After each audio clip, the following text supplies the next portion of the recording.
Hello, friends. Welcome back to Adobe Live. My name is Francisco, aka Paco Siller, and I'm here to do a photo talk live stream. So let's throw up that lower third. There it is. So this is episode 3 of Photo Talk. What is Photo Talk, you may ask? Well, it is your community photography show. So in this show, we'll go over all sorts of photography related good stuff. We're going to talk about compositions today. We're going to do some live photo remixing. Anyways, it's all things to do with photography, and a lot of it has to do with you being a part of it. So we're going to start off with some live photo remixing, and then we'll get into some composition hacks. We'll talk about the latest Lightroom updates, so you all are aware with what's going on with Lightroom and what cool features are out to help your workflow. And yeah, tons of good stuff. So let me have a look at the chat. Who do we have here? We got Robert, we got Oliver, Patrick, we got Cody. Just so you know, we are live on YouTube. I'm also looking at the Behance chat.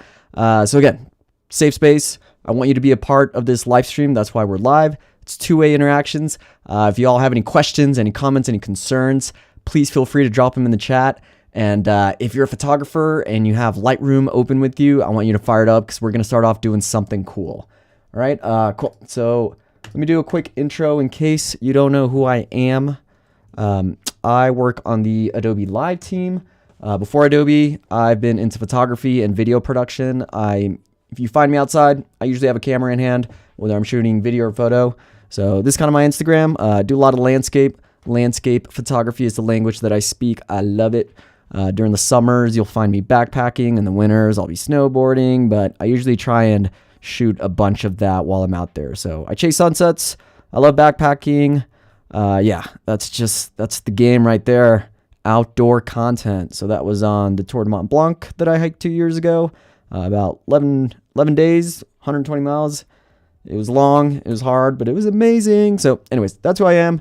I'm at Paco Siller on Instagram, but enough about me. Let's get into the show.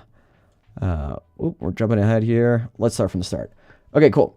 So this is our agenda for today. So if you're new to Photo Talk, what I'd like to do is kind of give you an outline of what we are going to do for the day. So we're going to start off with some live photo remixing. We actually did this on the last episode, and it was really cool to see the real-time submissions come in. It was great to feature the people that were submitting while we were live. So this is going to be a big one. We'll start off with a photo, and you all get to choose which one we want to do, and I'll do kind of a quick edit on how I'll do it, but then I'm going to share it in real time so that anyone that's joining, I want you to edit it on your the way that you do it. Again, photo editing is all subjective. You have a style. I want to see it. There's no right or wrong way. There's no simple, super advanced way, however you want to do it. But I want to see those live photo remixes. It was super fun last time, so let's keep that going. Okay, we'll talk about some Lightroom updates. So usually when we go live, we have some Lightroom updates that are worth shouting out. So we'll go over that real quick. We'll talk about some composition hacks. So if you don't know it, Lightroom has a ton of awesome overlays to kind of help you frame your picture. And then at the end, we'll have a cool surprise about maybe submitting your work. So stay tuned at the end. Okay. All right. So here we are on the live remixing. We have 3 options that I want you all to help me choose which photo you all want to edit. So here's number 1. This is kind of in the Bay Area above the clouds, if you're familiar with the Mount Tam area. This photo 2 in the backpacking area in California around Yosemite. And then here's photo 3. So doggy, that's not mine actually. We were backpacking and this dog just kind of jumped in front of us and had this very epic view. So I took a photo. So these are 3 photos that I've edited in the past. I'm going to show you how I edit them, but what I'm going to do is I'm going to share how I edit it on Lightroom. I'll post a link here, and then I want you all to remix it. So that's a very cool thing about Lightroom is that it allows for remixes on photos within the app, and you'll see how I edit it. It'll kind of give you sliders. We'll do that right now, and then I'll edit it, and then I'll share, and then you all get to edit it the way that you want to edit. Maybe it's not the way I do it at all. Maybe it has different color toning.Maybe it has different contrast. Maybe it's got a different preset. Oh, cool. I see Cody Bear threw up a poll. Thank you for that, Cody. So yeah, if you're watching, if you're tuning in, go ahead and take a vote. We'll kind of let it sit there for a few minutes and then we'll jump into it. Okay, so again, these are the options. We got photo 3, which features a doggo. It was, again, there were some people just backpacking next to us, and this dog was almost like, hey, take my shot. I think he saw me with the camera and he wanted to be a part of it. And the lighting was great. It was shining on the dog. So that's how I edit that one. Here's a beautiful landscape kind of in the Sierra Nevada wilderness. And then here is some coastal fog that kind of looks like a sea of clouds. Pretty cool if you get to above Mount Tam and Carl the fog rolls in. So again, go ahead and let me know which photo you're interested in.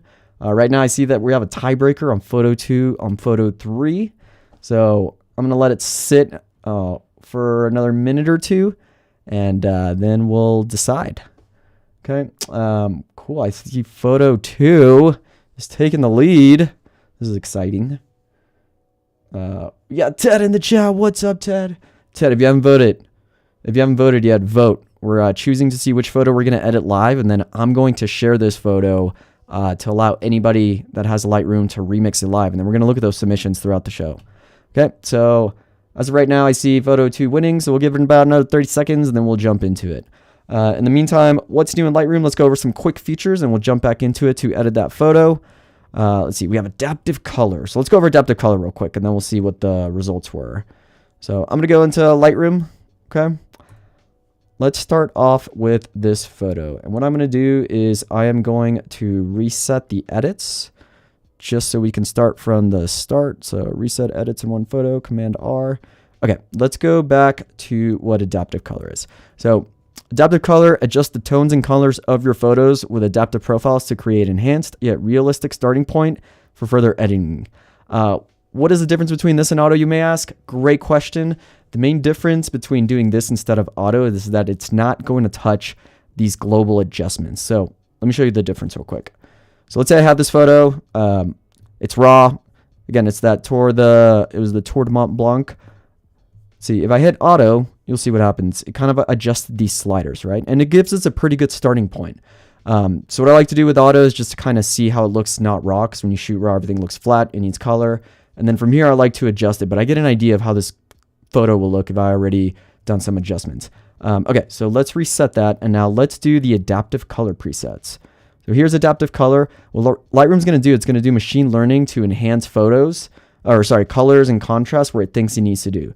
So there it is. Okay, so it looks like auto, but as you can see, it did not touch the global adjustments. So that's really cool because you have even more control on what you can do to edit the photo without it already adjusting these global adjustments. So now I can even turn up the shadows even more.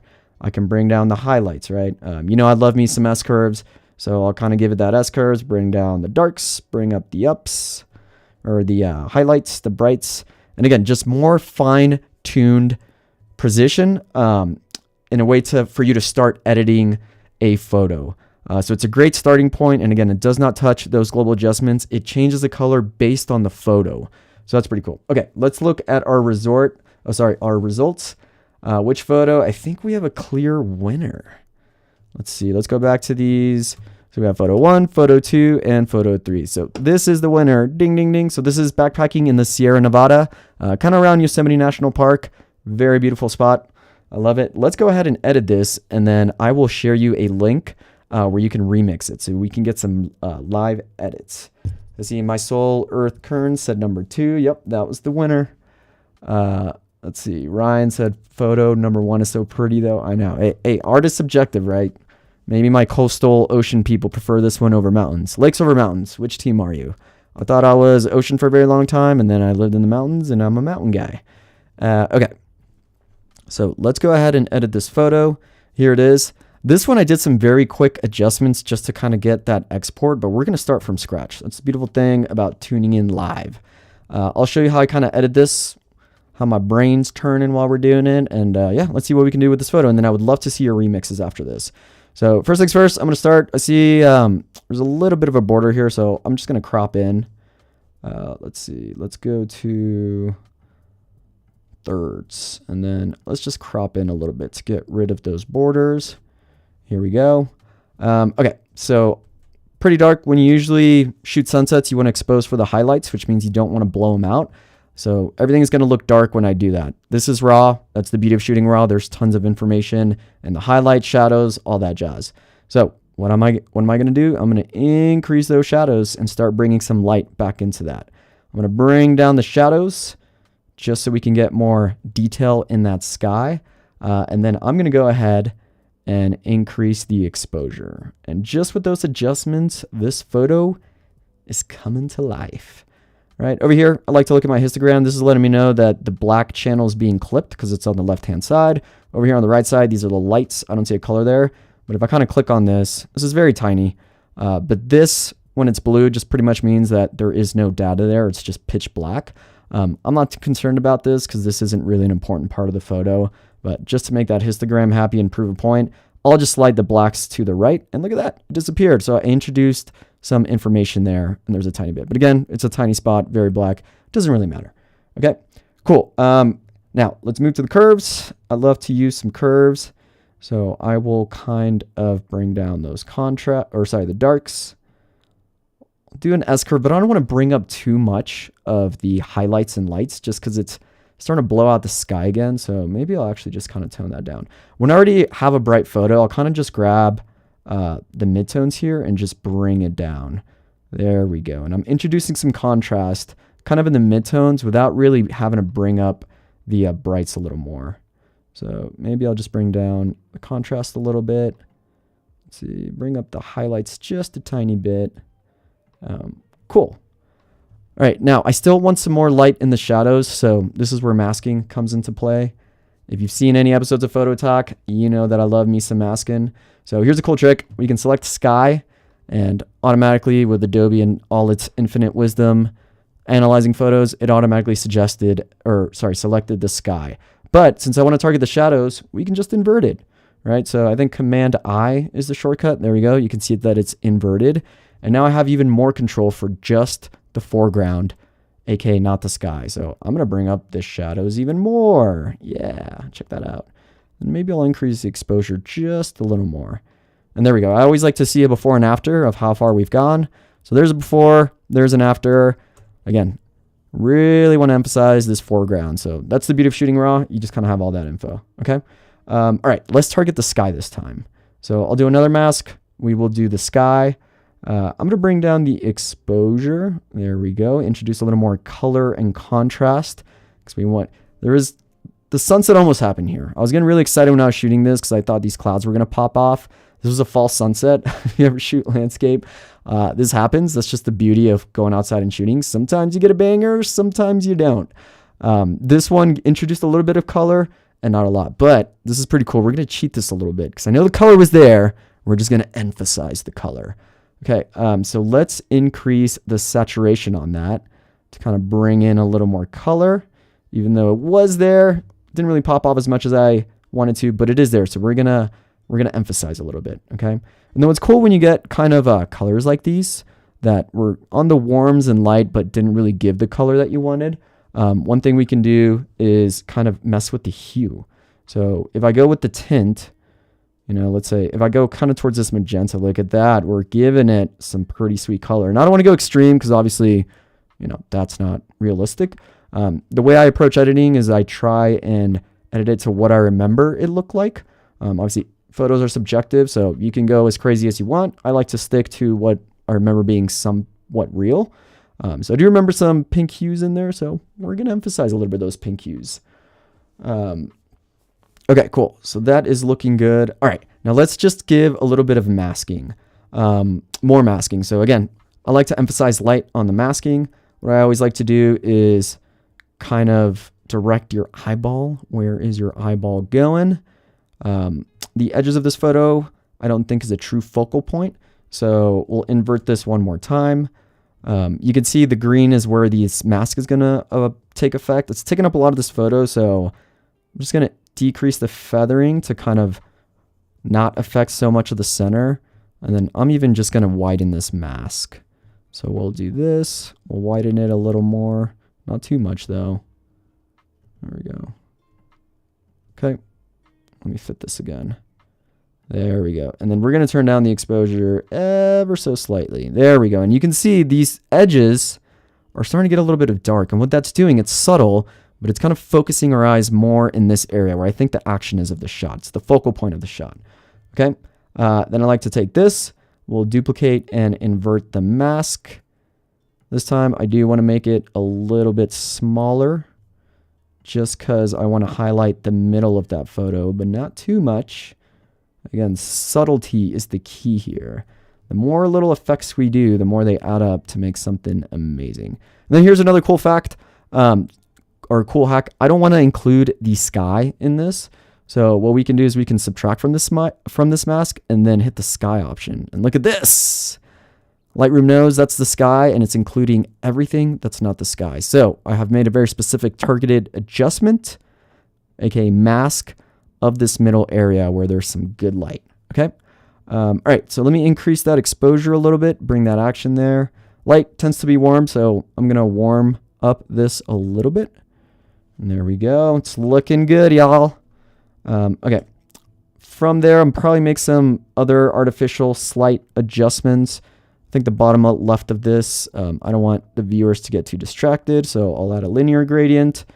We will decrease that a little bit. And this rock is kind of pointing at the way that you want to. So really cool way to kind of look at your photographs is seeing where the action is and then try and guide the viewer towards the focal point. So this rock looks like it's pointing that way. So I want to emphasize that rock, right? I want to kind of tone down the light next to it, but kind of have this leading composition towards this area where I have a great reflection and some great color.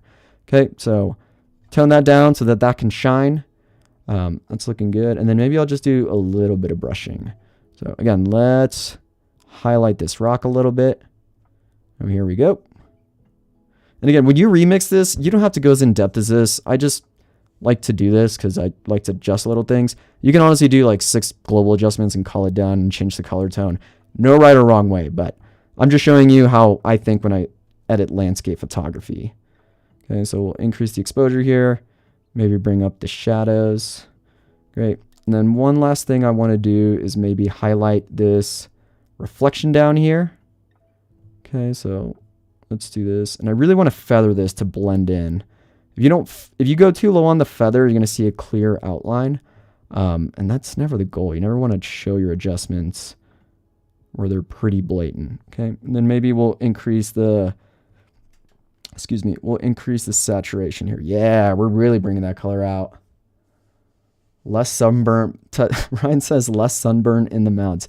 I don't know, Ryan. Usually when you're in the mountains, you're in higher elevation, which means the sun is more intense, so you can actually get more sunburnt.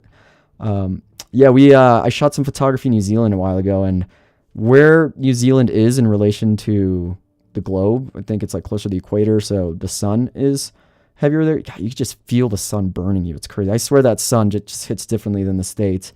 They even had special sunscreen. Apparently our sunscreen that we have here in the United States was not good enough for the sun in New Zealand. I mean, that stuff was like paste. Like there was tons of zinc on there. I mean, it worked, but they had to use some pretty heavy sunscreen. Okay, cool. So doing this, okay. Maybe I want to go back to this mask and then just increase it. Yeah, let's increase the exposure just a little more. Yeah, there it is. So I really want to show that. Cool, so that is looking good. I do still think I want to add a little more light. You can see my histogram here. A lot of the action is more to the left of it. So this is kind of, again, the darks, midtones, and highlights. And I want to balance it a little more where it's just a little brighter. So I'm just going to increase the exposure a little bit. And you can see that histogram start to move to the right because I'm introducing more light to the photo. I don't want to do it too much because then it kind of starts to look a little too edited, but that's a good idea. Okay, cool. This is looking good. What I always like to do at the end is see how this all looks with a preset. Some people like to start with a preset. That is probably a solid way to do it. So then you can make your adjustments based off the color. I totally blanked on that, so we're going to do it after, but we're going to see what it does. Okay, so this is really cool about the presets. They just kind of add this like LUT if you work in video. They kind of change the colors and tones of your photo, and it can give very cool effects. So if you hit this over here, I've been on the right. I hope I wasn't covering too much. There we go. Okay. So over here, I have some favorites. These are kind of just the default ones that come with Lightroom, and I just kind of put them on my favorites folder. But if you go to camera matching, this matches the presets that are in my camera, but kind of the artistic ones are over here with artistic and modern. So feel free to scope those out. What I like about it is you can adjust the intensity of this color. So this is kind of where I got those, and I just moved them to my favorite. So these are the ones I tend to use a lot. Let's have a look at these. So Here's vivid. That's just adding more color and contrast. I like the artistic ones. This one's good. It's a little too much contrast for me right now with the edits that we made. It's making it look a little too HDR, high dynamic range. I like what Modern 07 is doing. It's just kind of adding a ton of warmth. I'm going to do that. Okay, so I'm going to add it. And again, here's the amount that you can do, which is really cool. So I can increase it, which is getting to be a little too much, or you can decrease it. And I like what that's doing. So let's do that. Cool. All right, and then we will see a before and after. See, that's before, that's after. And it just kind of made everything warmer, which I think is really playing well with this photo just because of the granite, which it usually has like these tan hues on it. And I'm like what that's doing. So again, I applied it. It kind of changed my edit. So I'm just going to retroactively go back and work with this new look. Cool. So there's the exposure. I like it. Let me just tone down this just a little more. This is a little too intense. Okay, cool. So here's my edit. Now, what I'm going to do is I'm going to share this photo, and we have about another 40 minutes here. I would love for you all to just remix it. You don't have to go as in-depth as I did. You can do just global adjustments, do some S-curves, introduce some color mixing, color grading. There is no right or wrong way. In about 20, 30 minutes, we'll look at them. We'll look at all the edits.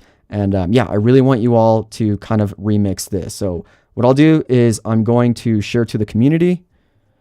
All right, give your title. So let's give this a quick title. Backpacking in the Sierra Nevada.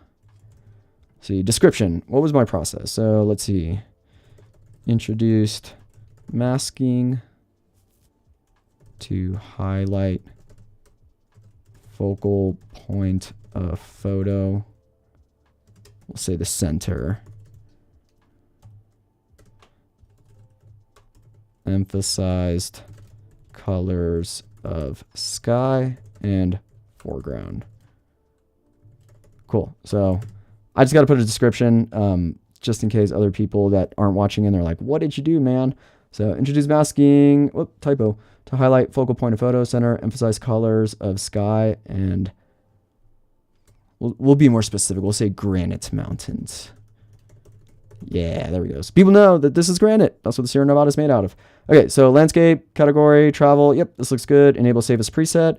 There we go. I'm enabling allow remixing, and then I am going to share. So I'm submitting my edit that is now in the ether world of Lightroom. And then mods, if you could just kind of take this link and share it. I'll post it in the chat, but maybe make it a clickable link. That'll be great. So I'll hit share. Let's see, here it is. And then I am pasting it now. Actually, hold on. I gotta go to Behance and YouTube to do this real quick. So let me do it for my computer. We'll go to Behance.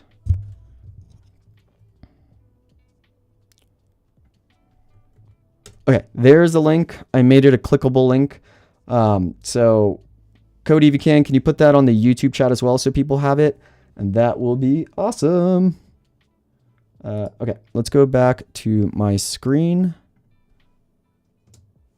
And we'll get rid of this lower third. Cool. So that's out of the way. There's a clickable link. Ah, yes, it is already clickable. Perfect. So let's just put it in the YouTube chat if we can as well. So our good friends in the YouTube chat have that. And then for the next 40 minutes, we'll continue with the show, but I am going to check back periodically on the Lightroom app to see if any of y'all have remixed it, which I highly, highly encourage you all to do. Again, this is a two-way street. Let's learn from each other. Let's learn what your take on my photo is, which I think will be really fun. And we'll just kind of look at it live. Okay, cool. So let's continue with the show. And if y'all have any questions on remixing or how to find it, let me know. It should be in the chat now. And yeah, you should be able to just fire it up with Lightroom and then remix it. Okay, cool. Let's go back to a presentation. So what's new in Lightroom? Let's see. Okay, dual monitor support. So I like to kind of let you know what features are for what app. So as you know, Lightroom has different versions. There's Lightroom Classic, which you can access on desktop. There's Lightroom, which I'm using, that is on desktop and mobile. There's Lightroom Web, so it goes on. So right now, this only applies to Lightroom. that I was showing you because it has been available on Lightroom desktop, but now it is supported on Lightroom. Lightroom Classic. This is Lightroom on desktop. Okay, so access dual monitor support in Lightroom to enhance editing efficiency in Lightroom on desktop. With dual monitor support, Lightroom allows the secondary window to show grid or detail view for better editing and selection. So again, we like to highlight the things that are new and then we demonstrate. So let's have a look at it. We'll go to our PhotoTalk library. Cool. So what you can do from here is you can go to view, and then I don't have a secondary monitor on my laptop, so it's just going to show up on the same screen. But if you add a secondary monitor, this workflow can really shine. But I'll still show you what it works. So right here on secondary window, we have the option to do a photo grid, square grid, detail, yada, yada, yada. So if I go to detail here, now you could put this window on a secondary monitor. Let me put myself on the left here. Cool. And what's cool about this is you can kind of zoom in on a certain part of the photo while still looking at the primary window. And again, this would work better on a secondary monitor for demonstration purposes. We'll just show you, and I'll show you what I mean. So let's say I kind of wanted to see how my adjustments were affecting the specific color tone of the mountains. If I go here, and let's see, if I go to the color mixer and then kind of target this area, I can slide it to the left or the right. Now I'm changing the color of the mountains. It may be a little bit hard to see when it's zoomed down and I'm looking at the full picture, but by having a secondary window, I can really see the color changing on that specific area that I'm targeting, which is the global color of the entire picture. You can see how the magentas and the blues are just kind of actually affecting it because there was some sort of magenta, rosy hue shining on those mountains from the sunset from the water. So pretty cool workflow. Okay, cool. So that is a cool support now on Lightroom desktop. All right, quickly fix distorted angles. So this is on Lightroom, but Lightroom on mobile. Let me show you how that looks. We'll switch to my phone. We'll do a hot swap, everybody. We're hot swapping. All right, and then I see, oh, Cody put up a poll, lakes or mountains? 50-50 split. I might have to, might be the deciding factor. I'm going to say mountain, so mountains might do it. Okay, so let's fire up Lightroom on mobile and show you how this feature works. So I'll bring on Lightroom. Here we go. We'll go to our fancy iPhone shot. There it is. Okay, let's have a look at this photo. So, hold on a sec. I don't want that. Okay, so there is on the other apps the ability to do auto angle. As you may be aware, sometimes it doesn't fully register it. What's going on here? Oh, this doesn't like my connection. There we go. But with this, it is early access. It's worth noting, but it is available on Lightroom Mobile, and it's a super cool feature. So here I have a picture of Ansel, our sweet mascot for this photo talk show. He's a mountain dog. So let's just do some auto presets really quickly. Just kind of bring this picture to life. I'll do auto. Let's see. Maybe we'll do adaptive presets. Let's see, where's the adaptive presets? There we go. We'll just do that one. Okay. And then I want to, no, that's not what I want. I want to mess with the light. So I want to bring Ansel kind of into the light just because he's pretty dark. So pretty cool if you hit subject. Again, AI is amazing. It's focusing on Ansel. There it is letting me know. And then I'm just going to increase the exposure. And look at that. Our furry friend is back. He's no longer dark. So cool. All right. But that's not what we're here to see. We're here to see the fixed angle. So if you go over here under the actions, right over here on the right, there's my red. There's a fixed angle. So if I just tap on that, the angle is fixed. Perfect. Now the horizon is pretty even. And now we have a level-headed pup running in the water. So super cool to see. Let's have another example of that. Here is Ansel again in all his beauty. So I can go to fixed angle here. And I actually thought I had that. I actually exported that photo and already uploaded it. I actually thought that was already fixed. According to fixed angle, it wasn't level. So thanks fixed angle. So I just hit that and it said it needed a little bit more of an adjustment. So that's the beautiful thing about this feature is it's going to level set that regardless whether or not you thought you could eyeball that. So very cool feature. All right. All right, back to the show. I'll connect my laptop once again. Cool. Let's throw this up. Take a water break. Let's see what's going on with the chat. We got Piotr. Okay, I have it. Cool. Oh, thank you for joining, my friend. Are you going to check out the live remix? Please do. We'll check in about 15 minutes here.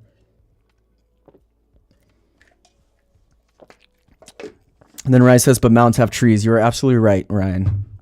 If you have trees to take shelter, chances are you're not going to get burnt to a crisp. Okay, let's see what else is new. Before and after compare. So you can now see side-by-side before and after comparison of your photos using the compare option. So let's have a look at that. Again, you could do that by hitting a key on Lightroom, but now you can have it side-by-side. So let's get rid of this adjustment because it is too green. Okay, so what we can do is we can go to View. Let's see, or is it Window? No, it should be View. There we go, Compare. All right. And then I got to let it know I want to look at the, so up top here, it's doing multiple images to compare in case you had different versions of one shot. I'm interested in before and after. So let's see. There we go. So this is the before, this is the after. This photo was already edited. That's why it's not showing me the full before and after. Because I think I took it from an already edited photo. But there we go. Okay. You can see the difference. So this is pretty cool to see. Again, this just kind of puts it into perspective. The editing we did, we knocked that out, what, in like 7-8 minutes? And look at that difference. Again, I shot for the highlights, so I didn't blow them out, and I had data to work with. But that's how dark it is, and we brought it to life with some lighting, some global adjustments, and some masking. All right. Another example of that. Let's see. Yeah, this shot. So there's another before and after. I did very quick edits on this one. So that was pretty much global adjustments, not much masking. But again, I shot it exposed for the highlights over here. So I was able to bring them back and not blow them out. That's why everything's dark, because I exposed for this without clipping it. But that means everything's dark. But then with the power of RAW, we bring everything back. So pretty cool. Okay. All right. Let's see what else we got. So that's before and after compare. Make sure this goes full screen. There we go. Cool. And then composition. Okay, before I jump into that, I do want to see if we have any edits on Lightroom. So let's go to community. So we'll go to my profile. Okay, no edits yet. So again, if you're watching and you feel like just kind of showing how you would edit this photo, we have about another 25-ish minutes. So go ahead and edit this. It doesn't have to be as in-depth as I went. You could, again, just mess with color toning, mess with presets. I want to see where your interpretation of a photo like this will be. So this is kind of what I did. This is what it'll show you. Let's see, we'll hit play. And it'll show you kind of everything that I did. We did the global adjustment, the blacks, we did point curves, color calibration, masking. Yeah, and then if you edit it, we will be able to look at this live, and I'll see what changes you made step by step. So pretty cool stuff. If you have Lightroom open, feel free to edit it. Cody put the link in the chat. All right. Okay, let's talk about some composition hacks. So composition overlays. Okay, so in case you may not know, in all versions of Lightroom, you can change the crop overlays. All right, so you can change the crop overlays in Lightroom Classic to enhance visual intrigue. So there's some pro tips here. I don't know if you know this. You can hit the X key while choosing an overlay to flip the overlay between landscape and portrait. You can hit the O key. Oh, hey, check it out. That's a typo. To cycle through all the overlays, and another typo. Yay, Paco. And hit Shift O to change the crop's orientation. So let's have a look at that, what I mean. And you know what? I was an English major, so we cannot let these typos live here rent free. Okay. Flip overlay while choosing. Okay, cool. So let's have a look at some Lightroom overlays. We'll give it back to my album. Okay, and then let's go to the editing here. We'll get rid of this black clipping. So here is a shot of beautiful San Francisco and the Golden Gate Bridge. Let's say I wanted to crop this, right? If I hit C, here are my crop overlays. I have grid, I have thirds, fifths, diagonal, center, triangle, all that jazz. What you can do is you can hit O to cycle through them in real time. So right there, you can see in real time that the crop overlays are affecting what we're seeing. And then let's say we wanted to crop this photo into portrait. So that's the cool thing about shooting more in the landscape realm. So I tend to shoot more landscape than portrait because when you shoot landscape, you can always turn that photo into portrait, but you can't do the opposite. So you can't shoot portrait and then turn it to landscape in case you wanted more view on the side. Now, with generative extend or generative expand on Photoshop, that changes the game. But in case you wanted it to be in the actual scene you saw, it's better to shoot, in my personal opinion, landscape and then crop in. I don't necessarily always follow this, but that's kind of my default. Okay. So let's say I wanted to do a thirds and I want to change the orientation. What I can do is I can hit X and now it flipped the overlay. So that's pretty cool. Again, I'm hitting X. This goes from landscape, this goes from portrait, and it's a way just to kind of flip the photo so I can now turn this landscape photo into a portrait photo.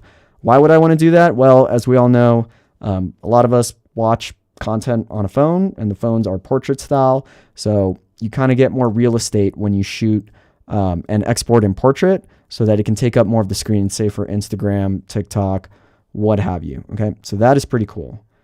All right, let's see. Piotr says, oh, my friend, did you submit to the remix? Let's check it out. Let's see, we'll go to community. Francisco. We have some remixes. Yes.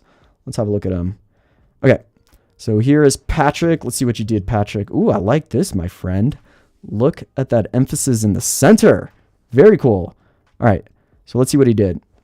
So he had Adobe Color, added some exposure, contrast, brought down the highlights, shadows. Yep. Utilizing the dynamic range. Let's see. Did you adjust the temperature? I think you might have. But then, we got into color mixing. There we go. Ooh, the color grading is really bringing out those colors. I like what you did with the color grading, Patrick. That's really cool. You really brought out the emphasis here on the sky with this adjustment. I think that made a world of difference. And then with the masking, looks like, yeah, okay, so you added more exposure to the shadows. Very cool, my friend. You're really giving it that contrasty look. Really making it dramatic, and then you inverted it. So very cool. Patrick, thank you for submitting, my friend. I really like it. This, I think, kind of looking back at what you did with this color grading, I would have liked to do that. I think what you did here really brought out that sky instead of just kind of messing with the tone. So very cool, my friend. Let's see, so we can see the after right here. So bravo, my friend. Great job, Patrick. I like it. Let's see, we got Othman in the chat. What's up, Othman? Good to see you in the YouTube chat, my friend. Just to catch you up, we are doing episode 3 of Photo Talk, and I edited this photo in the beginning of the show. So the mods can kind of share that link. And then what you can do right now, we have about another 15 minutes live here, is if you edit this and submit it to Lightroom with a remix, we will look at it live and see the changes that you made. So we have 2 so far. Patrick, great job, my friend. We really made this dramatic picture and really emphasizing that center point. All right, and then let's see, we got Piotr. I think I'm saying your name right. If not, please correct me. Okay, so it looks like you cropped it in. Okay, so you did 1 by 1. You did adaptive color, temperature, color calibration. Let's see. What did comment in the chat? What did you remove here? It just says remove. I'm not sure what this is saying, but let me know. But yeah, this is an awesome take as well, my friend. I like it. You went kind of with the traditional 1 by 1 square frame, which is really cool. And this is actually a good composition. We're going to get into more composition in a little bit here, but the cool thing about shooting wider is that you can take a lot of the shot and then essentially change the composition and turn it into a totally different photograph just based on how you use a crop overlay. So here, this is a great example. He went with a 1 by 1 frame, and now the emphasis is really kind of in that center point that I was trying to emphasize with masking. So he just got rid of the stuff because in his mind, he was like, well, that stuff's not really a focal point to the photograph. It's this stuff. And I agree. You know, this again, here's the rock kind of pointing, leading us to that shadow, the mountains, and the sunset. So great take on it. That 1 by 1 crop, I think, did a lot to this photo by really just highlighting the important parts of it. Oh man, this is why I love the photo remixing. Just everybody has different takes on a single photograph. There is no right or wrong way to do it, and art is subjective. So just because I think one way looks good to me, you might think otherwise, and give it a totally different perspective. So very, very cool. Thank you for submitting this. And again, we got about another 15 minutes. So if anybody is watching, you have Lightroom, the link is in the chat. Feel free to edit this, and we'll look at this again in about another 10 minutes. So very fun stuff. Thanks, friends. Okay, so let's go back to crop overlays. All right, so these are the different types of overlays that we're going to. There's, I think, 5 or 6. I highlighted the main ones that I use, just because these are the ones that I mainly tend to look at when I'm editing. So I'm not going to highlight all of them, but we'll get to the majority, or we'll get to the high level just to most of them. So another crop overlay that we have is the triangle one. So what does it do? It divides the frame into triangles that help create dynamic compositions.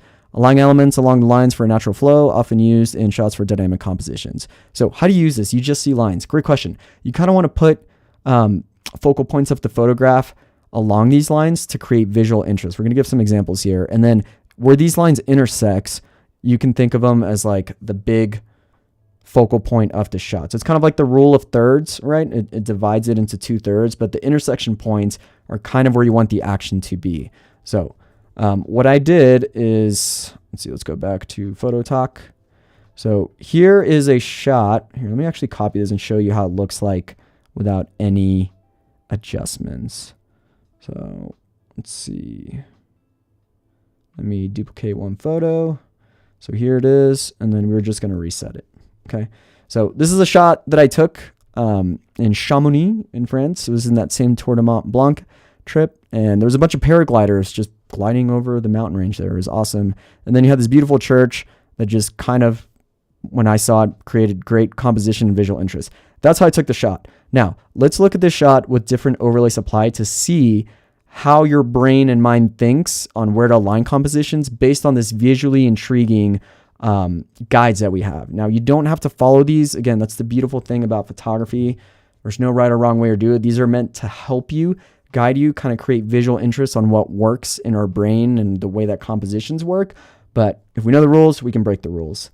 Okay, so the first one that I did was the triangle. So we can go to crop, and if we go to, right now it's on the thirds. Here is the triangle. So what I attempted to do here is kind of show, or kind of composite this photo where the paragliders are kind of following this line. And again, it's not going to work 1-to-1, but you can kind of use it to kind of overlay the intention of the overlay. And then I wanted to have the, actually, I think I have to shift this. Yeah, there we go. This is how I had it. So Shift O, again, this is cool with the overlays. You can hit Shift O and change the orientation of the overlays. So for me, the way that this was by default, there is no action here and there is no action there. But if I do Shift O, it changes the overlay, and the same principles apply, but it's just working on the way that your photo is oriented. Okay, so this was my attempt with this photo. So here we have the lines intersecting here, where I think the visual interest was with this church and the cross. And then the other interest is kind of these lines, which is these paragliders following this line towards this other intersection point. And there's clouds here. You know, there's not this crazy big banger focal point like this church, but we have the lines in the visual interest following the principles of following these diagonal lines and these diagonal lines down. So there we go. And then that is a composition of the photo. So let's do a quick compare. So we will go to, let's see, we'll do this side by side here. And then I want to change to multiple images so I can choose different photos. There we go. So you can see now it changed. This is the same photo, but now we have a little bit more emphasis following that principle. Which one is right? Which one do you like better? It's up to you, but it just gives you different options to change the crop overlay of your photo. Okay, so that's triangle. Let's see. So I see Piotr commenting, I would gently remove the white dots in the lower left corners. Is there something lying there, like some kind of paper? I'm not sure. We'll have a look at it again when we look at to see if there's any more submissions. But there might have been paper. That's not cool. We're in the back country. We don't want any trash out there, so thank you for removing that. Okay, so let's have a look at some other overlays. So that's the triangle. Okay, the center. So this one's really cool. All right, it helps you ensure that your subject is precisely in the middle of the frame. Think of it as a crosshair, right? You want the action to be dead center. This can work great with architecture. You know, architecture is pretty level in terms of the lines and design. So if you're highlighting something, you can keep it right there in center. Works great with product shots. When we're shooting a product, obviously the center focal point is the product shot. So if you want that dead center, you want the attention to go to the center, use the center overlay. And then head-on portrait. So a lot of portraits are usually centered. Most likely, the photographer is lining up the center with the eye. So the eyes are following the lines. The center is the center of the shot. So let's see how this affects this specific shot. So let's go back to our main shot. So this one, I centered the cross. And you can see, I like how this one looks. I think for this shot, center is really working well with this shot. It's just centering this cross, and everything else around it is kind of complementing the center cross. Okay, so let's have a look at how this looks. So we will change our overlay to center, and there we go. So the center, I lined it up right with the cross. Okay, and when I do that, again, that is the emphasis. You could argue that that's the focal point of the shot if you want to highlight the cross above this building, right? Let's see. So we'll go, let's do too much. But yeah, check it out. So I think center, the overlay might work best. Looking at this, I really like how that looks. Again, no right or wrong way. You might prefer triangles, but since this is already cross or usually intersections, it's kind of complementing that. So the center of the photo is complementing the cross of this building.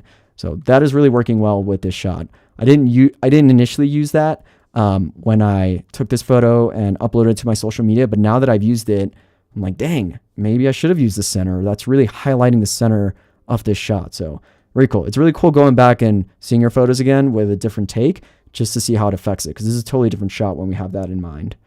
Okay. Okay. Let's look at another overlay.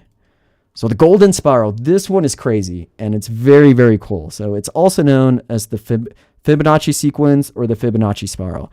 So it has math to it. All right. For all my friends that are scared of math, I know that's me. Again, I was an English major when I went to university. A lot of it was to not take any math courses because I barely passed those. But what's really cool is when you dig more into this, to the Fibonacci spiral, the golden spiral, you can see that mathematics plays a role with nature and how it develops in terms of optimizing growth, the way that it can expand. I mean, if you just really dive into the Fibonacci sequence and how it's used in nature, it is just mind-blowing. I remember it blew my mind when I was like, wow, I had no idea that things follow this principle, and they essentially, or the way that nature develops, it kind of follows this golden spiral. So a mathematical proportion that appears in nature, art, and design. It creates a balanced, aesthetically pleasing compositions that help position subjects for a visually pleasing flow. So there is mathematics attached to it. For my fellow nerds out there, the number is 1.618. That's just the way that the numbers that are in that sequence relate to certain things in nature. Like, for example, I think it's like daisies or some sort of flower has the numbers that relate to the Fibonacci sequence, and it's this very healthy flower that has just thrived. And you could argue, was it because of the Fibonacci sequence and the laws of nature govern it? Who knows? But yeah, nature can be linked to the sequence, such as flora, weather systems, hurricanes, and galaxies. And I'll show you some examples of that. So hurricanes, you can kind of see that Fibonacci sequence right here, right? They're very powerful phenomenon. And, there's a lot of power behind that sequence. Can you connect those dots? Like it's crazy when you think about it. So it's kind of following that Fibonacci sequence. And the same thing with galaxies, right? So many galaxies out there in the universe, which create all life, which is why we're here. And they kind of tend to follow that Fibonacci sequence, right? Or the golden spiral. They're used in the same way, but there it is, right? And then this is a very famous seashell. I forget, it's the nautical or I forget the actual name of the seashell, but here it is following the Fibonacci sequence. Pretty crazy stuff. Yeah, Oliver Andrews is saying math, right? Yeah, man, I got into outdoor photography to stay away from math, but math is everywhere. So it's really cool. you can really nerd out with these things, and the more you know, the more you can kind of see it in nature. And it's just, oh man, it's so cool when you really dive into the golden spiral and the effects that it has in nature and how it just relates to growth. Whoa, there goes my computer. Okay, so let's have a look at how we can apply the golden spiral to that same shot. Okay, so I believe it was this one. Yeah, I think I used this one for the golden spiral. So I'll go to crop, and then over here, it's the golden spiral. And then I believe I shifted the orientation. So let's see. There we go. So this was the orientation that I went with. It might be a little hard to see, but I'll zoom in a little bit. So let's try this again. So there it is. So here's the spiral. And what's really cool about this shot is that it kind of followed it, right? So you can see the line here. So it's these paragliders that are moving along this line, and then it's creating this visually pleasing flow that ends at the intersection right here of this building. And again, the intention of shooting this photograph was to capture the juxtaposition of this building amongst the paragliders in the background. And by following the Fibonacci sequence, it's kind of doing that. Did I shoot it with that in mind? I can't say. I did not. But just by using this overlay, I can see this visually pleasing workflow that follows this principle of the Fibonacci spiral, right? So if I hit enter, now we have a totally different composition that also works, right? It's, again, there's no right or wrong way, but there's just different ways to interpret this. So if I go, let's see, let's cycle through these. So here's the centered one. This was the triangle, and then here's the Fibonacci sequence, right? So which one do you like best? You let me know, right? Here's the centered. I believe this one, let's see. Oh no, that's the triangles. See, the triangle one also really works with this. It gives more of the frame, right? And then the Fibonacci sequence, which is this one, kind of highlights more of these paragliders following that spiral. And this is also a composition. It's more cropped in. We lose a little bit more of that photo, but this is also a composition that works based on different principles. So very, very cool stuff. Okay, we got about 3 minutes. I want to look at Lightroom to see if we have any other highlights or any other remixes. Let's see, we'll go to community. We'll go to remixes. I click on my profile.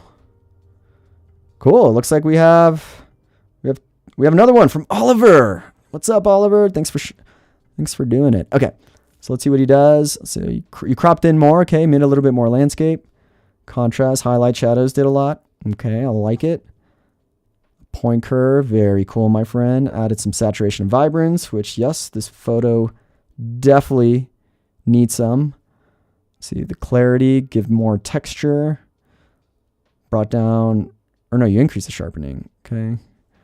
Did some masking. Very cool, my friend. You also had a totally different take on this photo. So it looks like it's more kind of like this panoramic crop where you're highlighting more the mountain range and the foreground of the lake. So this also works. This is very, very cool.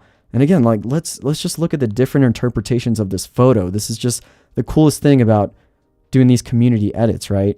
So this is one by one. We're including more of the foreground and more of the reflection. This is highlighting the mountain range, right? There's no right or wrong way. And it's so cool to see everybody's take on it. I see that we have one more I think you went black and white, my friend. Very cool take. So we converted to black and white. The adaptive preset, look at you. You're using the new features, and that's great. So Ansel Adams, a very, very famous landscape photographer in the Sierra Nevada, Yosemite, and even this area, which is outside of Yosemite, is world famous for his black and white photos. So you right here, my friend, are taking your work and following Ansel Adams' footsteps, which is one of the most famous landscape photographers out of California. So very cool take. I like it. There should be a Fibonacci, Clever says there should be a Fibonacci pasta, just gets bigger and bigger in the bowl. I love that. If you know me, you know that I absolutely love pasta. So I think there's something that we can do. We can do Fibonacci pasta. Okay, so we got a 1 minute left. I want to hit you all with something very cool that I want you all to do for the next live stream. that we have. Oh, look at you, Paco. You were covering this the whole time. There we go.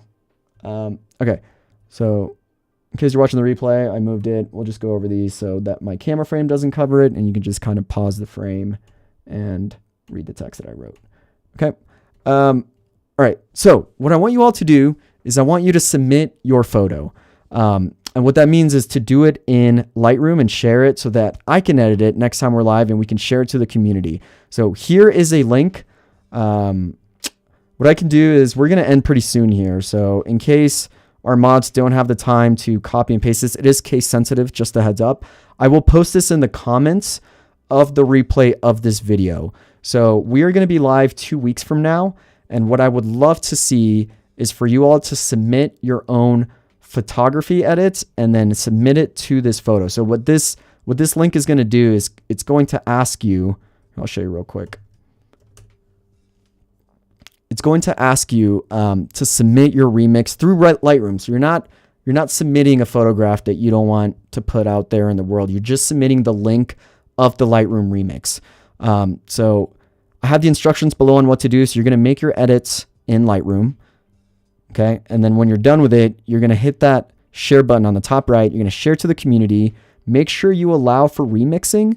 And then this is the link that I want you all to post right here. So post this, include your name and email just so we can let you know we're going to feature you. If you don't want to put in your email, just put your name or use an alias. I understand if you don't want to do that.